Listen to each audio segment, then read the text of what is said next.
जैसा कांड हो जाता है राजस्थान में। आपको बता दें कि जन्माष्टमी के समय होता है और वो मकान मालिक जिस मकान में रहता था और भट्ठा में पर काम करने मजदूर जाया करता था और अपनी पत्नी और बच्चों को लेकर उस मकान में रहता था। उसके बाद में मकान मालिक जो रहता है, मालकिन जो रहती, वो जाती है अपने घर पर देखने के लिए कि देखते हैं क्या हो रहा है वहां पर। लेकिन वहां पर जब जाती है तो कोई नहीं मिलता।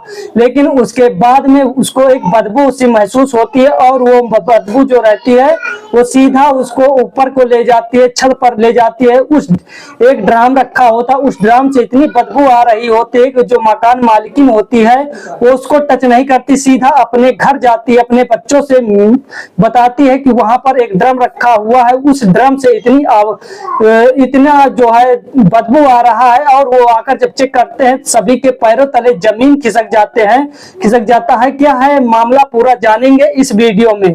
वीडियो में आगे बढ़ने से पहले वीडियो को लाइक करके चैनल को सब्सक्राइब जरूर। राजस्थान के अलवर का ये मामला होता है दोस्तों। आपको बता दें कि उत्तर प्रदेश के शाहपुर का रहने वाला एक भट्ठा में काम करने वाला मजदूर जो होता है उसका नाम होता है हर्षराज और उर्फ सूरज रहता है। वो काम करने के लिए जाता है राजस्थान और वहीं पर अपनी बीबी और तीन बच्चों को लेकर चला जाता है। और उसके बाद वहां पर जहां पर रहता है उस मकान को मतलब एक कमरे में रहता है और उस मकान में रहता है, जिस मकान में रहता है कम से कम नहीं वहां गए हुए 1.5 महीने होते हैं। और उसके बाद वहां उसके साथ एक बड़ा हादसा हो जाता है, जैसे मेरठ में हुआ था सौरभ के साथ साहिल और मुस्कान ने कर दिया था, वैसा ही मामला सभी लोग बताते हैं।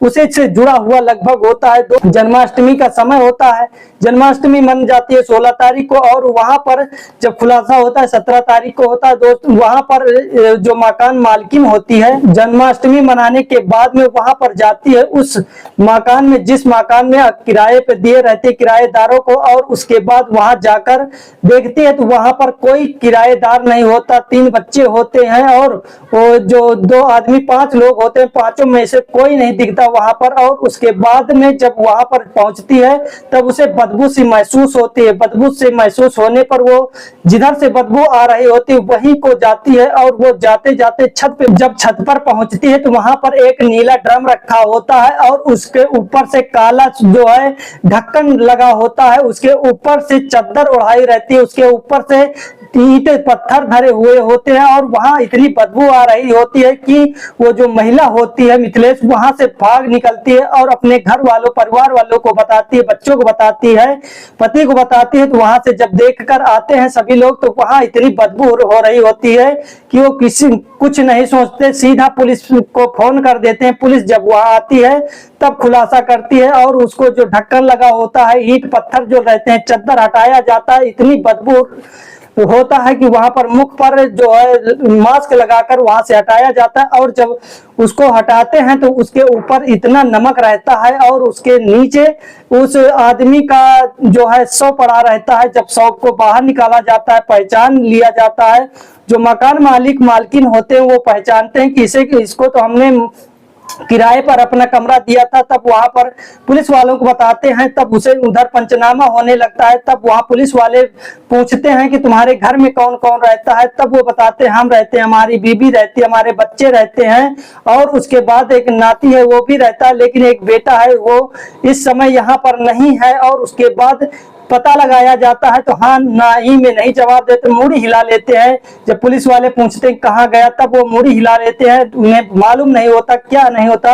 आगे खुलासा करेंगे दोस्तों। इसके बाद वहां पर उसको देखा जाता है तो उसके गले में वार किया गया होता है चाकू से। और उसके बाद जो आदमी उस ड्रम में रहता है उसका हर्षराज नाम होता है उर्फ सूरज नाम होता है दोस्तों। वो उत्तर प्रदेश के शाहपुर का रहने वाला होता है। वहां पर ईंट भट्टों पर काम करने के लिए गया था और अपनी बीबी बच्चों के साथ गया था, लेकिन उसके बीबी और बच्चे जो है वो वहां पर नहीं थे और उसके एक शख्स और नहीं था। उस मकान मालिक का जो बेटा रहता है बहुत पहले अपनी पत्नी को छोड़ देता है, छोड़ कर इसी के साथ रहता वहां पर रहता है अकेले ही।